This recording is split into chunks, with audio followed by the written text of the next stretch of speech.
Hey everybody out there, this is Seto Kaiba from your Yu-Gi-Oh! Chat channel. And first off guys, before we start today's topic, I just want to apologize that I have not been uploading a lot over the last couple of days, probably the last week. I don't think I've uploaded in a while. But I want to apologize because I've had a lot going on in my personal life. Um, I told you guys in the last video that I wasn't going to be uploading a lot, from that video to January 2nd because I was going to have a lot of family. It's the holidays. I'm spending time with the holidays. It's my Christmas break. I'm enjoying my time off. But compounded on top of all that, on Christmas Eve this year, my grandfather had a heart attack on Christmas Eve, and he had to go to the hospital. My grandfather did, and the entire family was in an uproar and all worried about my grandfather. So we've been spending time at the hospital more than we have at home because of the holidays. So I've been really busy, and making videos have been the last thing on my mind, guys. So I openly apologize to you guys about that.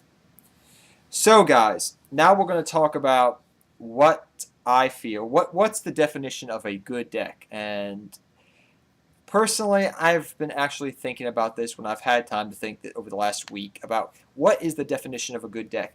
Because people throw around this is a good deck or that's a good deck. And I'm not talking about tier.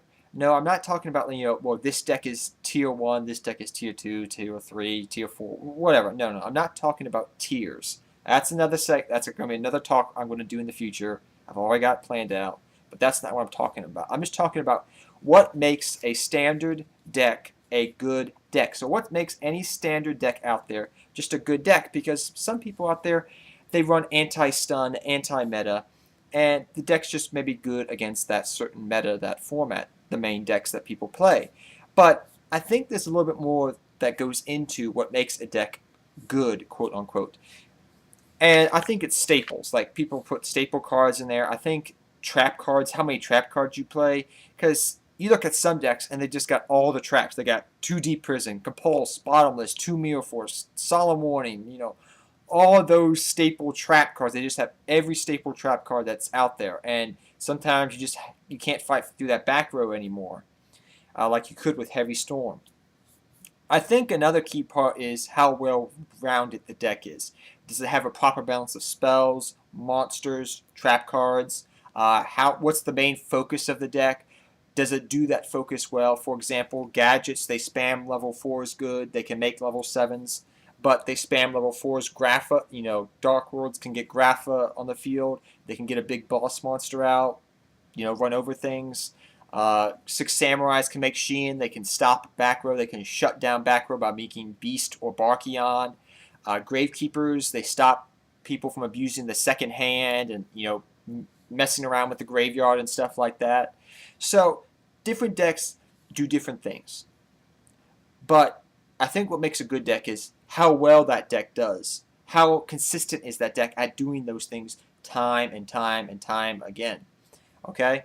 If you understand what I'm trying to say there. And I think a major part into what makes a deck good is who's playing the deck. Now you may say, well, yeah, I mean, E-Dragons, it really mattered who was playing E-Dragons. Yeah, newbie E-Dragon players. Oh, no, I'm not talking about that. I'm talking about innovative decks, especially, because, granted, there are times where Konami makes a deck good just because they want to make money. I'm trying to say, guys, what makes a deck, any deck out there, not just a certain deck, just any well-rounded deck out there, good. And if you're just talking about any deck out there, what makes it good? It's the player that's playing it. It's who's calling the shots, who's deciding to play this card at this certain time. Do they play compulsory evacuation device right now, or do they wait? Do they go torrential tribune, even if they're going to lose one monster? It's who's calling the shots. It's you. It's the player. And I think the player, when you're talking about what makes a deck good, it's the player who's calling the shots, because it's the player who decides to put certain cards in that deck. Their little innovation tech, those little different things that make each deck a little bit different from each player to player. So overall, I think it's the player that has a main part into what makes a deck good, quote unquote. So I really want to ask you guys, what do you think? And this is, I milled this over and I wrote some facts down and figures. about what I thought made a deck good. What would make any deck out there a good deck? Like I said, I think it's the player and how he plays the deck and what he puts into the deck. What he puts into that engine, that the deck's probably already there, to make the deck even better, to make it good, to make it work like a well-oiled machine. It consistently does good because the player knows the ins and outs of his own deck. So that's what I think, guys. That's just personal preference here. So, guys, my question for you is, what do you think makes a good deck, guys? What do you think makes a good deck out there?